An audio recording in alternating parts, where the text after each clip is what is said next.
no one want to be anywhere near Diego Simeone. You can just see Club Brugge had so many chances as well. But in the end, Atleti with the advantage going into the second leg. I think really to start this segment, I need to just remind people what Atleti have done over the last few weeks, because it really has been from one extreme to the other. We talked, of course, at length after that incredible win against Barcelona. They also beat Real Betis 5-0, but then they went on to face exactly the same opposition in La Liga and lose 1-0. After beating Barca, they got beaten by Rayo Vallecano at the weekend 3-0, 3-3 here today. Look, how can we sit here and possibly try and put any sort of analysis on Atleti at the moment? Well, we can't. That's the thing. So let's take a look at Karabag against Nicol. So we can't. More importantly, neither can Diego Simeone. Now, you just showed us there the inconsistencies over the last few games. All you had to do was show us inconsistencies in today's game. Today's game alone. They were in full control of this match, 2-0, and it felt like, okay, well, Atletico Madrid are now, I was hoping that they would stay on the front foot, but that wasn't the case because it's not within them. But you have to imagine 2-0 away from home, you're solid defensively, you keep everything in front of you. Club Brugge is not good enough to break you down. You imagine in your head, if you're Diego Simeone, that that's the way things are going to go. But the lack of connection between lines by Atletico Madrid and how much space they afforded Club Brugge in many instances of the game is incredibly surprising, knowing what we know of Atletico Madrid. But what we have come to understand over the last few seasons, and in particular of the last few weeks, Atletico Madrid is an emotional team. Yeah. It's a team that thrives on the emotion of one specific game, of one specific instance.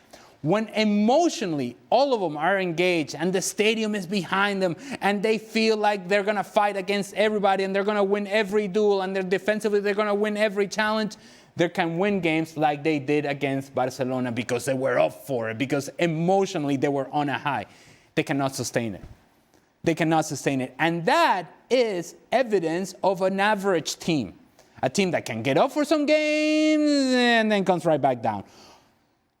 If you want to focus on the Barcelona domination and then how they lost to Rayo Vallecano is one thing. I think it's even more impressive, and not in a good way, what they did against Betis. That they beat Betis 5-0 at Betis. And 2 days later, at home, they completely overlooked this team and lost at home. This team is all over the place. And it's really hard to understand and to explain how a Diego Simeone team is low on emotion. A Diego Simeone team defending so poorly at the end of matches. There is just a conceptual disconnect in terms of what the reality is of Atletico Madrid right now and what they have been in years past. And somehow Diego Simeone is in the middle of all of this. These players right now cannot defend, and it was shown time and time again today by Club Brugge. Second leg prediction? I think Atletico will still go through. Yeah. Because of what Ali said. Because the second leg will be about emotion. And when it comes down to that, they can get up for it. That's the reason. You agree? Yeah, yes. I guess. Right. And that's the point, the larger point about Atletico Madrid. Yes, I agree. I'm with you. I hear you. I guess. We don't know with any certainty. The bottom line is, look at the players that Real Madrid signed over the last 10 years and look at the players Atletico Madrid signed.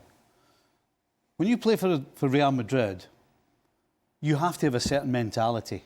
Because you have to be at least 8 out of 10 every single time. Because you're expected to win every single time. That's not what Atletico Madrid does. They buy players that Real Madrid don't want. Well, Julian Alvarez was supposed to be the exception to the rule, wasn't he?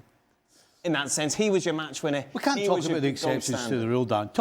Just talk about all the players that they've spent a lot of money. Yes. They spent a lot of money. Yeah. And they spent a lot of money on generally players that the Real Madrid don't want. And well, that's not to say they're not really good players. But the difference between being there and being there is the mentality. And his players As much as Simeone had the mentality, even he can't put that in them. But to your point, Stevie, if we go back to that last goal today, we're talking about 89th minute, you're winning away from home 3-2. Marco Llorente in an advanced position for no reason whatsoever. The sequence of plays starts with a throw-in by Club Brugge. The guy who receives the ball in the middle of the park completely open. Again, 89th minute, able to turn and then able to find a pass behind the defender. 89th minute. So, but those things are mentality. well, I know, but you're talking about the players that they have signed. Marco Llorente has been there for life, apparently. I mean, he has been there forever. And so these are things that you're not expecting. You're not expecting from the players that you're signing, but you're certainly not expecting it from players that have been in this environment for as long as they have. It is really difficult to figure out Atletico Madrid. They are capable of anything and everything at all times. Just a reminder, we stay late to answer your questions on Extra Time. A lot of frustrated Arsenal fans have been in touch. No. We'll be answering some of their questions on YouTube.